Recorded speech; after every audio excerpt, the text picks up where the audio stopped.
레위 가족 중 한 사람이 가서 레위 여자에게 장가들어 그 여자가 임신하여 아들을 낳으니 그가 잘생긴 것을 보고 석 달 동안 그를 숨겼으나 더 숨길 수 없게 되매 그를 위하여 갈대 상자를 가져다가 역청과 나머지를 칠하고 아기를 거기 담아 나일강가 갈대 사이에 두고 그의 누이가 어떻게 되는지를 알려고 멀리 섰더니 바로의 딸이 목욕하러 나일강으로 내려오고 시녀들은 나일강가를 거닐 때에 그가 갈대 사이에 상자를 보고 시녀를 보내어 가져다가 열고 그 아기를 보니 아기가 후르는지라 그가 그를 불쌍히 여기어 이르되 이는 히브리 사람의 아기로다.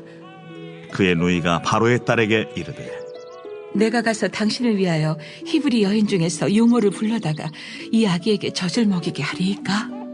바로의 딸이 그에게 이르되 가라. 그 소녀가 가서 그 아기의 어머니를 불러오니 바로의 딸이 그에게 이르되 이 아기를 데려다가 나를 위하여 젖을 먹이라. 내가 그 삭슬 주리라. 여인이 아기를 데려다가 젖을 먹이더니 그 아기가 자라매 바로의 딸에게로 데려가니 그가 그의 아들이 되니라. 그가 그의 이름을 모세라 하여 이르되 이는 내가 그를 물에서 건져내었음이라. 할렐루야. 이 시간 우리가 이렇게 함께하고 예배하고 교제할 수 있도록 거룩한 주일 예배에 오신 여러분 한 분 한 분마다 주님이 주시는 크고 놀라운 은혜와 복이 넘쳐나시길 간절히 소망합니다. 우리가 개인적인 이 위생과 여러 가지를 신경 써야 하는 이 시대를 살지만 분명히 여러분 가운데 하나님께서 지켜주시고 인도해 주실 줄로 믿습니다. 이러한 마음으로 옆분들과 인사할까요? 항상 은혜로 삽시다 인사하시 바랍니다. 항상 은혜로 삽시다 인사하시 바랍니다. 오늘도 우리가 지난주에 이어서 가정의 달 이어서 가정에 대해서 믿음의 자녀에 대해서 같이 은혜를 나누려고 합니다. 하나님은요 오늘도 하나님이 하실 일들에 대해서 사람을 찾으시는데 저는 우리 교회 모든 성도님들 한 분 한 분들이 하나님께 쓰임받았으면 좋겠다, 또 쓰임받으셔서 주님이 주시는 크고 놀라운 은혜를 항상 그 속에서 경험하며 사셨으면 좋겠다라고 하는 마음을 갖는 마음으로 오늘도 말씀을 전하고 싶습니다. 수많은 사람들 중에 내가 주의 전에 나와 헌신하고 봉사하고 예배를 드릴 수 있음에 여러분들이 항상 감사하며 사시길 바랍니다. 그러므로 여러분들 가정이 하나님이 기뻐하는 믿음의 가정이 되시길 소망합니다. 오늘은 출애굽기 2장을 통해서 하나님이 쓰시는 사람, 그 한 사람과 그의 부모, 그 가정을 보기를 원합니다. 누굽니까? 모세죠. 또 모세의 부모가 오늘 본문에 등장을 합니다. 하나님께서는 한 사람을 이 땅에 이제 낳기 위해서 또 이스라엘의 해방자로 쓰시기 위해서 하나님은 한 가정을 사용하시죠. 모세의 부모를 사용하셨습니다. 오늘 본문 2장에 보면 모세의 부모가 누구인지, 모세의 형제가 누구인지 아무 이름도 등장하진 않아요. 아마 이 성경 기자가 이 한편의 드라마틱한 이 과정, 하나의 이 위대한 역사를 기록함에 있어서 이 초점이 이 모세라고 하는 사람의 집중하기보다는 이 하나님께 영광을 돌리기 위해서, 하나님의 뜻을 이루기 위해서 사람의 이름을 기록하지 않았나라고 하는 생각이 떠올립니다. 그래서 쓰임받을 수 있음에 감사할 따름이죠. 우리도 또 우리 교회에서 또 지역에서 쓰임받을 수 있음에 감사하며 사시기를 소망합니다. 참 보면 이 모세의 가정은요 어떻게 보면 굉장히 평범한 사람들이에요. 소시민입니다. 본문 첫 머리에 그들은 본래 어느 족속에 속해 있다라고 이야기합니까? 1절에 보니까 레위 가족 중 한 사람이 가서 레위 여자에게 장가들어 라고 되어 있습니다. 그들은 모두 레위 족속 출신입니다. 그러나 그들이 살고 있는 삶의 자리는 우리가 가나안 땅도 아니고요, 그들이 살고 있는 것은 이집트, 애굽 땅이죠. 애굽 땅에 와서 뭐 자신의 가족을 찾든 뭐 족보 배경을 찾든 무슨 소용이 있겠습니까? 그들은 이민 생활하면서 평범한 소시민으로 살고 있던 평범한 부모였습니다. 아마 대부분의 이스라엘 백성들이 애굽에서 생활할 때 노동력을 착취당했기 때문에 모세의 부모도 틀림없이 이 애굽 땅에서 동원되어서 노예처럼 벽돌을 굽고 짐을 나르는 그런 노동을 했을 것이라고 생각됩니다. 그러나 당시 그 땅에 와 있던 이런 상황 가운데 이제 세월이 430여 년이 흐릅니다. 그러다 보니까 하나님을 찾기보다는 이 애굽 땅에 동화되어서 우상 숭배하는 사람들이 많이 생겨지죠. 그래서 이 땅에 왔던 많은 이스라엘 백성들과 모세와 또 모세의 부모와의 차이점이 여기서 드러난다는 거죠. 그것은 무엇이냐면 모세의 이스라엘 백성들 중에 모세 부모와 이스라엘 백성들과의 차이점은 무엇이냐면 바로 모세의 부모에게는 믿음이라고 하는 것이 있었다라는 것입니다.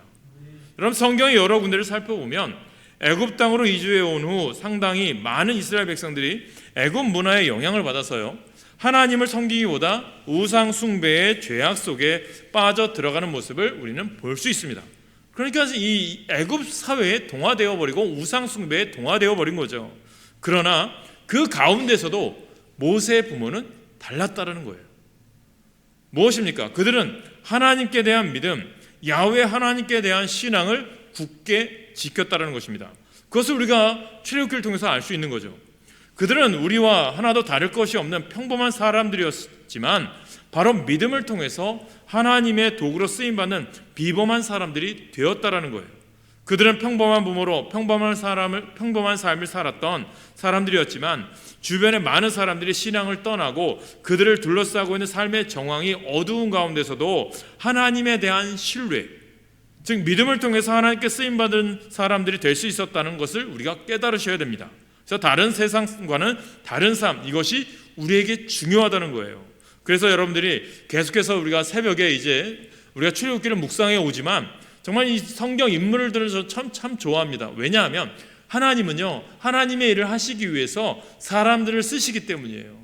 그 쓰임받는 사람을 통해서 하나님의 위대한 역사를 이루어가기 때문입니다.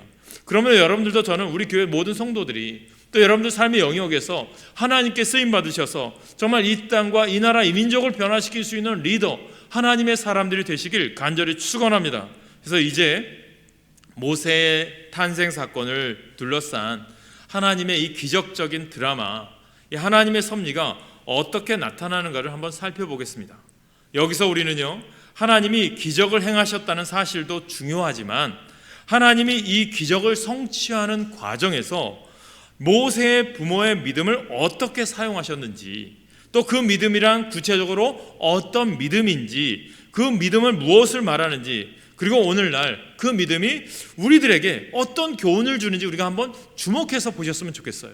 그래서 오늘도 여러분들의 믿음이 모세의 부모와 같은 믿음이 되시길 소망합니다.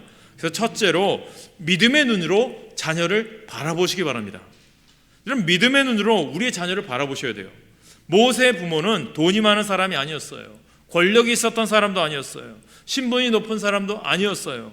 요즘 이야기하면 우리가 금수저다, 이것이 아닙니다. 비참한 노예 신분으로 살았던 이방인이었어요. 그러나 그들에게는 한 가지 중요한 것이 있었는데 그것은 바로 믿음이라고 하는 것입니다. 이것이 자녀를 키우는데 가장 중요한 자산이라는 거예요. 이것이 믿음이에요. 모세의 부모는 믿음의 눈으로 모세를 바라보았다는 것입니다. 이것이 믿음이 있는지 없는지 알 수 있어요.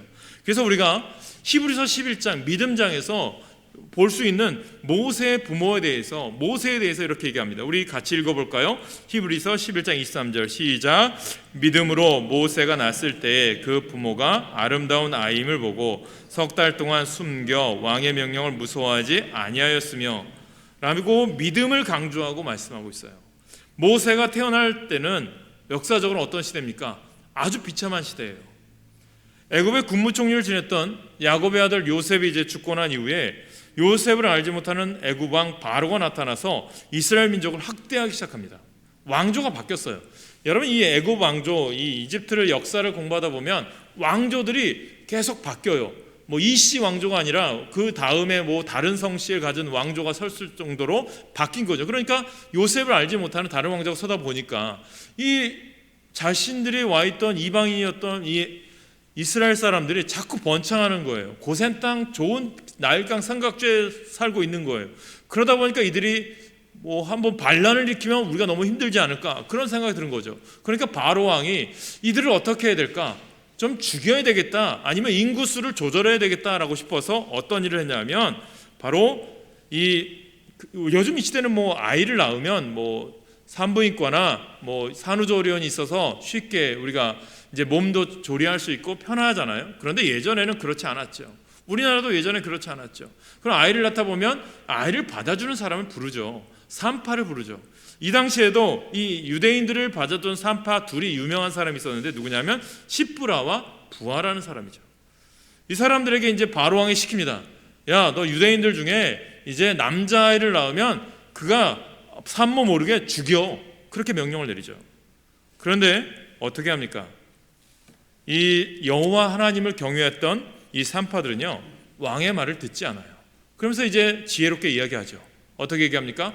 이 유대인들은요, 우리와 달라서요, 아이를 금방금방 우리가 가기 전에 낳아요. 그렇게 얘기합니다. 화가 난 바로가 그 다음에 어떻게 합니까? 이스라엘 국민에게 명령하기를 남자가 태어나면 무조건 하수에 던져 죽여버려라. 그런 명령을 내려요. 이 명령을 듣지 않을 때는 어떻게 합니까? 아마 아이의 부모까지 죽이겠죠. 군사를 동원해서 다 죽이겠죠. 이렇게 엄청난 바로왕의 명령이 떨어진 무서운 역사의 위기에 누가 태어납니까? 모세가 태어나죠. 그래서 출애굽기 2장 오늘 보면 1절 2절에 보면 말씀하죠.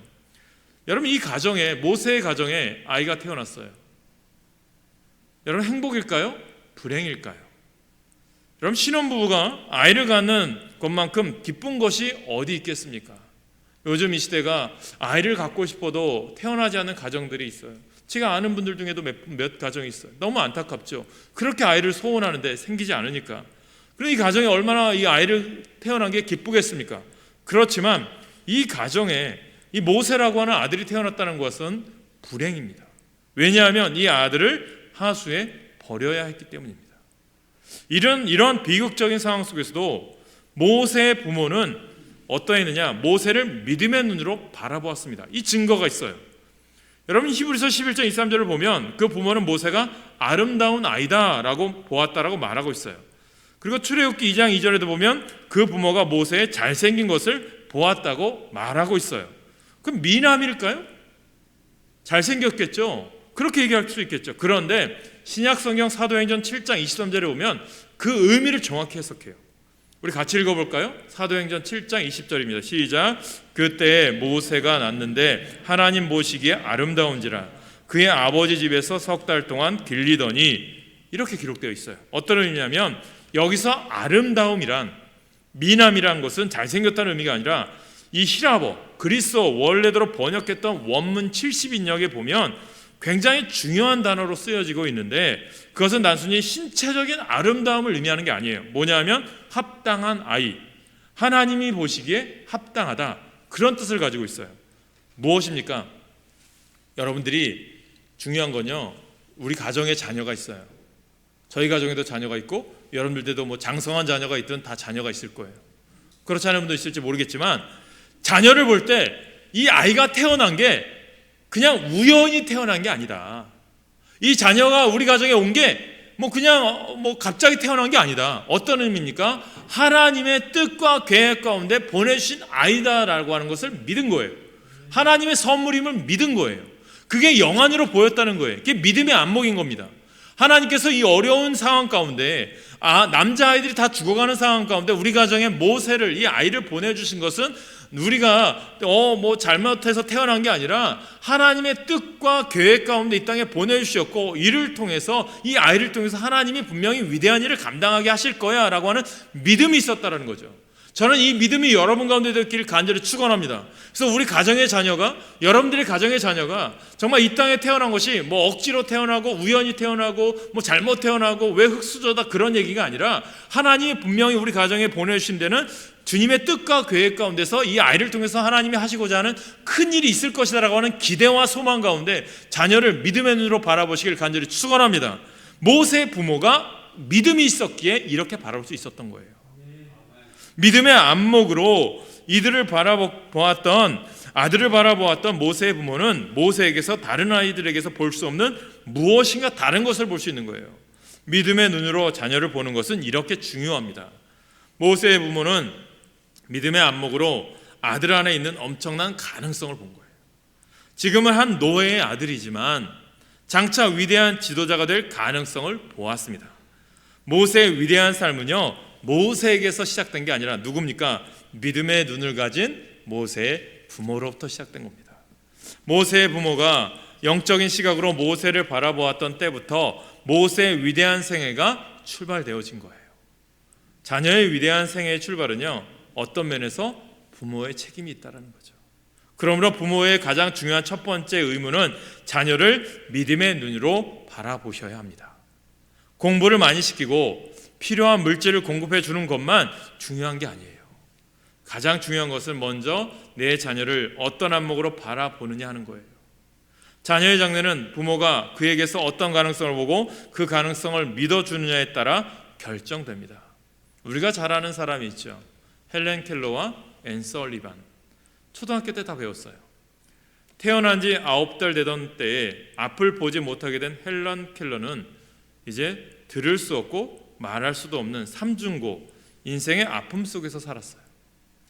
그녀는 마치 식물 인간과 같습니다. 그러나 하나님의 은혜로 그녀는 7살 때에 앤 설리반이라고 하는 교사를 만나요. 다른 사람이 볼 때는 포기할 수밖에 없는 아이이지만 앤 설리반은 장차 헬렌 켈러가 얼마나 위대한 인물이 될 것인가를 알았고 바라보았습니다. 그래서 그녀를 사랑으로 가르쳤어요. 그녀를 위해 일생을 헌신했어요. 하나님의 은혜와 설리반 선생님의 희생으로 헬렌 켈러는 고난을 극복한 위대한 인물이 되었습니다. 마크 트웨인이요, 19세기에 낳은 두 인물이 있다면 나는 나폴레옹과 헬렌 켈러이다 라고 얘기해요. 그녀를 극찬했습니다. 이런 위대한 인물을 누가 만들었습니까? 믿음의 눈을 가진 앤 설리반 교사가 만든 것입니다. 여러분, 방황하고 괴로워하는 자녀들에게 무엇을 바라보십니까? 헬렌 켈러, 우리들이 바라볼 때는요, 어떻게 보면 앞도 못 보고 듣지 못하는 그런 불행한 아이였어요. 그러나 그가 이 세상에 태어나고 앤 설리반을 만나고 그는 어떻게 됩니까? 세상에 희망을 주는 메신저가 됩니다. 우리가 잘 아는 닉 부이치치는 어떻습니까? 태어날 때 팔다리가 없어요. 비참해요. 죽을 수밖에 없는 존재예요. 그러나 그가 믿음을 만나고 하나님을 만난 이후에 세상에 희망을 주는 메신저가 됩니다. 우리나라에도 와도 많은 희망과 어려움 가운데 있는 그들에게 희망과 소망을 가져다 줍니다. 레나 마리아가 공연하는 것을 보았어요. 불편하죠. 피아노 칠 수 없는 환경이에요. 그러나 그가 연주하면서 찬양을 불러요. 그가 태어난 것에 어떻게 보면 불행한데도 하나님께서 그를 사용하신 것에, 나를 이 땅에 보내준 것에 감사함으로 그가 가진 것을 극복하고 세상의 희망과 소망을 노래합니다. 저는 우리 교회 모든 성도들이 내가 가진 환경과 조건을 바라보는 것이 아니라 나에게 하나님이 이 땅에 태어나게 하신 데는 분명한 뜻과 계획이 있고 믿음 가운데 하나님이 나를 보내셨음을 믿고 하나님, 주님께서 나를 선하게 사용하실 수 있습니다 라고 하는 믿음의 눈이 열리시길 간절히 축원합니다. 이게 우리 가운데 있어야 돼요. 우리 사회가 그렇게 변화되어져야 됩니다. 어제 뉴스를 보는데 그런 뉴스가 있어요. 영화가 있더라고요. 집으로 가는 길인가요?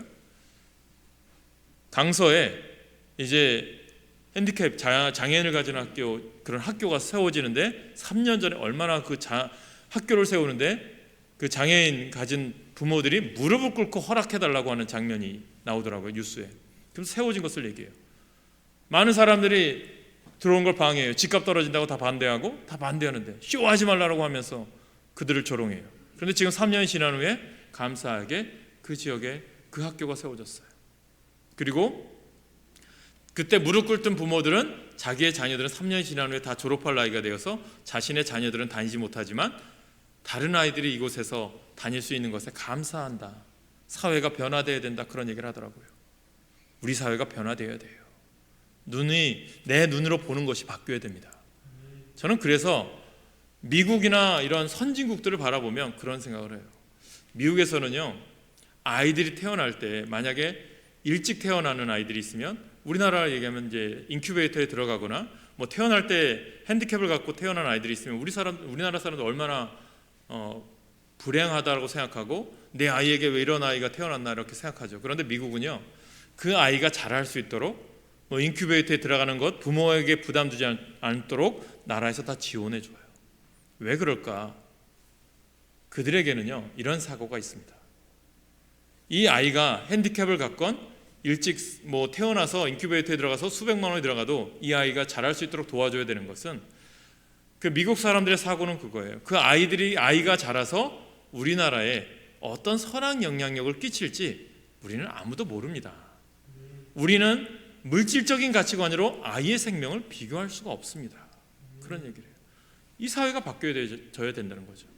우리나라 사람들 어떻습니까? 만약에 우리나라 해외 여행을 가서 어떤 사람이 힘들게 어려움 당하거나, 뭐 예를 들면 예전에 뭐 단기 선교 갔다가 뭐 사회 여러 가지 어려움 당한 아프가니스탄이라든가 뭐 이라크 이런 단기 선교 갔다가 사로잡힌 사람들을 구출해 오는 것에 대해서 우리나라가 얼마나 비난했습니까? 뭐 그만큼 돈을 들여서 해야 되느냐? 그러나 한 생명이 귀한 거죠. 물질적인 가치관이 우리에게 버리셔야 된다는 거예요. 그럼 미국은 어떻습니까? 북한에까지 간 사람을 위해서 한 사람을 자기의 사람들을 구출해 오기 위해서 전직 대통령이 가거나 비행기까지 동원해서 가도 그것에 대해서 나무라는 사람이 아무도 없어요. 왜? 생명이 귀하기 때문에. 사랑하는 여러분, 믿음으로 키운다면 하나님이 선하게 쓰실 줄 믿습니다. 믿음의 눈으로 자녀들의 가능성을 보는 것은요, 아주 중요합니다. 그러나 그것만 가지고 안 됩니다. 그 가능성을 말해 주어야 돼요. 본 것을 말해 줘야 됩니다. 한 번만 말해 주는 것이 아니라 거듭나게 말해 줘야 돼요. 모세의 부모는 어땠을까요? 참 감사한 게 미리암을 통해서 어머니 요게벳이 이 모세의 이제 유모로 들어가잖아요. 그리고 그 아이를 키울 때 어떻게 했을까요? 너는 위대한 인물이 될 거야. 너는 유대인이야. 너는 우리 민족을 잊어서는 안 돼. 그렇게 키웠겠죠. 어렸을 때부터 말해주고 우리가 얘기하면 태아 교육처럼 그렇게 했겠죠. 그래서 여러분들, 자녀들에게 항상 좋은 선물은 뭐냐면 너는 위대한 인물이 될 거야 라는 말 자꾸 해주셔야 돼요. 뭐 자녀들에게 넌 빌어먹을 자식이야 뭐 이렇게 말하지 마세요. 좋은 말만 하세요. 말에 권세가 있습니다. 이런 말로 옆분들 한번 축복해 주세요. 이렇게 옆분들 자녀들이 계신 분들이 있다면 이렇게 얘기했으면 좋겠어요. 이렇게 인사하세요. 여러분의 자녀는 위대한 인물이 될 것입니다. 옆분들과 인사하세요. 시작. 여러분의 자녀는 위대한 인물이 될 것입니다. 할렐루야. 그대로 될 줄 믿습니다. 둘째로 부모의 희생하는 것을 배우셔야 돼요. 여러분, 히브리서 11장 23절을 다시 한번 보면 모세의 부모는 모세가 장차 위대한 인물이 될 것을 알았어요. 그렇기 때문에 석 달 동안 아이를 숨기고 임금의 명령을 무서워하지 않았습니다. 믿음은요, 우리가 하나님을 신뢰하기 때문에 아무것도 하지 않는 것을 의미하지 않아요. 믿음은 오히려 우리가 하나님을 신뢰하기 때문에 할 수 있는 최선을 다하는 거예요. 사람이 장차 이루어질 미래의 비전을 보게 되면 오늘의 고통을 기꺼이 선택합니다. 그래서 비전이 있는 사람, 꿈이 있는 사람은 희생할 줄 알아요. 비전을 가진 사람들은 어떻습니까? 모험을 선택해요. 그래서 모세의 부모가 왕의 무서운 명령도 두려워하지 않을 만큼 모험했던 까닭은 비전을 본 거죠. 아들에게서 비전을 보았기 때문에 그를 숨기기로 결단했어요. 설령 내가 붙잡혀 죽는 한이 있더라도 아들을 감추기로 결단했습니다. 꿈 있는 사람은요, 결단합니다. 꿈 있는 사람은 모험합니다. 꿈이 있는 사람은 희생합니다. 자녀에게서 꿈과 비전을 보았다면 자녀를 위해서 우리의 모든 것을 희생할 각오를 가지셔야 합니다. 그 이유가 무엇인지 아십니까? 모세 한 사람 때문에 이스라엘 민족의 역사가 바뀌었기 때문이에요. 여러분의 자녀를 잘 키움으로 민족과 세계의 역사를 바꿔 놓을 수 있음을 믿으시기 바랍니다. 우리가 잘 아는 사람이 있어, 장한나 씨라고 위대한 첼리스트죠. 이 사람이 위대한 첼리스트가 될 수 있었던 것은 그의 부모의 헌신이 있었어요. 어린 나이에 11살 때 프랑스에 있었던 로스트로포비치 첼로 콩쿠르에서 1등을 했어요. 그런데 첼리스트를 키우기까지 얼마나 힘든 줄 아십니까? 얼마나 많은 돈이 들어간 줄 아십니까? 그런데 그 부모는요, 이 아이가 첼리스트로 성공하기 위해서 이사까지 가게 되고 또 미국까지 가게 됩니다. 그런데 나중에 이 장한나 씨가 자신의 이런 것을 성공할 수 있는 배경을 이렇게 고백을 해요. 최고의 스승 어머니라고 얘기해요. 음악을 가르쳐 주신 분이 최고 스승이 아니라 독실한 크리스찬인 어머니, 최고 스승이었다라고 말을 해요. 그 기사에 보면 그 부모가 이런 얘기를 해요. 우리 딸 아이의 재능이 하나님의 영광을 위해 쓰여지길 바라면서 저희가 이렇게 아이를 키웠습니다. 자녀의 장래를 보면 희생하게 됩니다. 여러분은 여러분의 자녀를 위해서 무엇을 희생하고 있습니까? 자녀의 삶 가운데 가장 고귀하게 보는 것이 무엇입니까? 비전이 있으면 모험합니다. 결단합니다. 희생합니다. 저는 우리 교회 모든 성도들과 여러분의 자녀들과 가정이 하나님을 경외함으로 하나님의 비전을 바라봄으로 쓰임받을 수 있는 믿음의 사람이 되시길 간절히 축원합니다. 세 번째, 자녀를 위해서 최선을 다하고 하나님께 맡기셔야 합니다. 자녀를 위해서 최선을 다하시고 맡기셔야 돼요. 모세의 부모가 죽음을 무릅쓰고 모세를 석 달 동안 숨겼어요. 아이의 울음소리가 커지면서 아이를 더 이상 감출 수 없게 되었어요. 아이가 발각되면 자신들이 죽임을 당하는 것을 각오한다 할지라도 장차 민족의 지도자가 될 가능성을 가진 모세까지 죽게 되는 것을 알았기 때문에 더 이상 감출 수가 없었죠. 그들은 어린 모세를 하나님의 인도하심에 맡기기로 결정을 합니다. 오늘 출애굽기 2장에 보니까 무엇을 만드나요? 갈대상자를 만들어요. 갈대상자.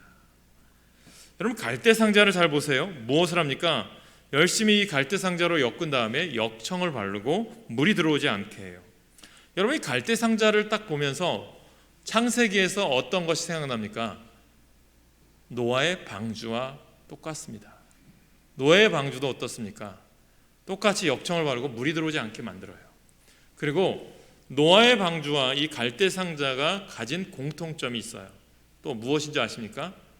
여러분, 배를 만들면 가장 중요한 게 뭔지 아세요? 배에 중요한 게 키입니다. 키. 좌우로 어디로 가는지 조정해야 될 키예요. 그런데 노아의 방주와 갈대상자는 키가 없어요. 이건 뭐죠? 맡겼다라는 거예요. 하나님께. 하나님의 인도하심에 맡긴다는 것은 아무것도 하지 않는 것을 의미하는 것이 아니에요. 우리가 해야 할 일을 최선을 다해 다한다는 것을 의미합니다. 모세의 부모는 모세를 위해서 나일강에 띄울 갈대상자를 만들어요. 아무렇게나 만든 것이 아니라 물 위에 잘 뜰 수 있도록 역청을 바르고 만들었습니다. 그리고 아무 때나 갈대상자를 나일강에 떠내려 보낸 것이 아닙니다. 가장 적합한 시기를 포착했어요. 바로의 딸과 시녀들이 목욕하러 내려오는 시기를 알고 그 시기에 맞게 갈대상자를 띄웠어요. 그리고 그의 누이 미리암을 뒤따라 보냅니다. 하나님의 인도를 기대하면서 딸을 내보내서 지켜보게 한 거예요. 그리고 미리암에게 아이에 대해 묻는 사람들이 어떻게 대답할 것인가를 미리 가르쳐줍니다. 그 사람에게 이 아이를 위해 유모를 구해줄 수 있다라고 말하라고 가르칩니다. 여러분, 아이를 위해서 여러분들 이 부모처럼 우리들이 이 시대에 준비해야 될 게 뭘까요? 영적인 갈대상자를 만드세요. 아이들을 위한 영적인 갈대상자를 만드세요. 모세의 부모는 그들이 할 수 있는 최선을 다했어요. 우리는 가끔 믿음이라고 하는 이름으로 우리가 해야 할 일을 하지 않을 때가 있어요. 참된 믿음이란 하나님을 의지하는 거예요. 그리고 우리가 해야 할 일은 최선을 다하는 겁니다. 하나님 맡겨진 일에 최선을 다한 이후에 하나님께서 도우실 줄 믿는 거예요. 여러분, 좀 전에 아이를 키울 때 핸디캡을 가진 애가 태어났을 때 미국 사람들이 하는 것은 그들은 최선을 다해서 아이가 클수록 도우고 쓰시는 분은 하나님이시다는 것을 믿었던 거죠. 오늘날 우리들이 출애굽기 말씀 오늘 2장 2절부터 10절까지를 보시면 하나님이 쓰시고자 하는 한 아이를 키울 수 있도록 섭리하신 하나님의 놀라운 역사를 보십시오. 하나님은 역사의 주인이시며 통치자이십니다. 믿으세요. 그 믿음이 여러분 가운데 있길 간절히 축원합니다. 할렐루야. 여기에 하나님의 놀라운 주권이 있는 거예요. 이것은 바로 모세의 부모가 믿음으로 하나님을 바라본 결과라는 거죠. 모세가 바로 왕의 공주의 눈에 발견된 것은 하나님의 역사의 섭리입니다. 이 하나님의 인도를 보면서 모세의 어머니는 바로 왕의 공주가 부탁한 유모 역할을 할 때 최선을 다합니다. 모세를 나일강에 띄울 때도 최선을 다했지만 나중에 아이를 데려다가 키울 동안에도 최선을 다해 하나님을 믿는 신앙을 주입시켜 줍니다. 모세의 부모는 그들이 할 수 있는 일을 최선을 다할 수 있어요. 다한 것을 알 수 있어요. 어떻게 그것을 알 수 있습니까? 흥미롭게도 사도행전에는 모세가 어느 날 자기 민족을 향한 위대한 미션을 사명을 걸머지게 되는 중요한 전환점을 이렇게 설명해요. 사도행전 7장 22절이에요. 같이 읽겠습니다. 시작. 모세가 애굽 사람들의 모든 지혜를 배워 그의 말과 하는 일들이 능하더라. 그는 궁중에서 배울 수 있는 애굽의 모든 교육을 다 받았어요. 또 그리고 7장 23절에 뭐라고 얘기합니까? 같이 읽습니다. 시작. 나이 40이 되매 그 형제 이스라엘 자손을 돌아볼 생각이 나더니. 한동안 모세가 잊어버리고 있었는지 몰라요. 자기 민족과 야훼 하나님을 잊어버렸을 수도 있었어요. 그러나 어느 날 갑자기 생각이 납니다. 어머니가 아들에게 최선을 다해 심어준 하나님의 신앙과 민족 구원에 대한 비전이 40세가 되었을 때 소생한 것입니다. 모세의 어린 어머니처럼 어린 시절부터 자녀들에게 하나님에 대한 믿음에 대한 신앙을 가르쳐주는 것은 부모가 해야 될 가장 중요한 일이라는 거죠. 잠언 22장 6절에 보면 마땅히 행할 길을 아이에게 가르치라. 그리하면 늙어도 그것을 떠나지 아니하리라. 물론 자녀의 앞길에 대한 모든 책임을 부모가 질 수는 없어요. 부모가 아무리 잘해도 자녀가 잘못되는 것은 어찌할 수 없어요. 그럼에도 불구하고 부모는 자녀를 위해서 최선을 다해야 됩니다. 자식을 향한 부모의 교육은요, 결코 절대로 헛되지 않아요. 갈라디아서 6장 9절에 보면 우리가 선을 행하되 낙심하지 말지니 포기하지 아니하면 때가 이름에 거두리라. 저는 여러분 가운데 이러한 거둠의 역사가 있길 간절히 축원합니다. 그래서 여러분에게 맡겨주신 하나님의 보배로운 선물인 자녀를 최선을 다해서 기르세요. 믿음으로 키우시라는 거예요. 자녀 때문에 신앙에 방해가 되는 게 아니라 자녀를 믿음으로 양육하라는 거예요. 모세가 태어난 시대에 못지않게 우리가 살고 있는 이 시대에도 무신론의 영향, 세속주의의 영향, 하나님 없이 우리 자녀를 타락시키는 악마적인 교육이 우리 자녀들을 지배하고 있잖아요. 동성애다, 퀴어 축제다. 우리 주변에 얼마나 많은 유혹이 있습니까? 우리 학교에서 배우는 교육도 보면 평등을 가르친다고 하면서 얼마나 많은 이런 정체성에 대해서 혼란을 가져다주는 교육이 얼마나 많이 있습니까? 이런 혼란 속에서 여러분들 우리가 중요한 게 있어요. 그렇기 때문에 부모로서의 믿음을 올바로 가르치셔야 된다니까요. 하나님이 주신 선물인 자녀가 여러분들을 하나님이 주신 거잖아요. 그럼 하나님께 맡겨야죠. 그런데 자녀 때문에 믿음 생활 안 해. 아이 때문에 믿음 생활 안 해. 그럼 하나님이 기뻐하실까요? 하나님이 그 아이를 쓰시겠습니까? 여러분, 우리가 정확히 구별하셔야 돼요. 하나님의 선물인 자녀를 믿음으로 양육할 수 있는 삶이 여러분 가운데 있다는 거죠. 여러분 주신 이 기회들을 놓치지 마셔야 됩니다. 모세의 부모는 이 기회를 정확히 캐치해내서 우리 상황이 어려울지라도, 내가 목숨을 내어놓을지라도 모세를 숨기면서 길렀던 이유는 하나님이 쓰실 걸 믿었기 때문이에요. 여러분, 이러한 믿음이 여러분 가운데 있기를 간절히 축원합니다. 그래서 여러분들에게 맡겨진 자녀를 위해서 잘 키우실 때, 그들이 여러분 품 안에 있을 때 그들을 위해서 눈물로 기도하세요. 하나님의 말씀을 그들에게 들려주세요. 믿음으로 양육하십시오. 믿음으로 가르치십시오. 그리고 떠나보낼 시간이 되었을 때 미련 없이 떠나보내십시오. 너무 걱정하지 마십시오. 하나님의 뜻에 따라 자녀들에게 심은 하나님의 말씀은 결코 헛되이 돌아오지 않습니다. 최선을 다한다는 것은 하나님을 의지한다는 거죠.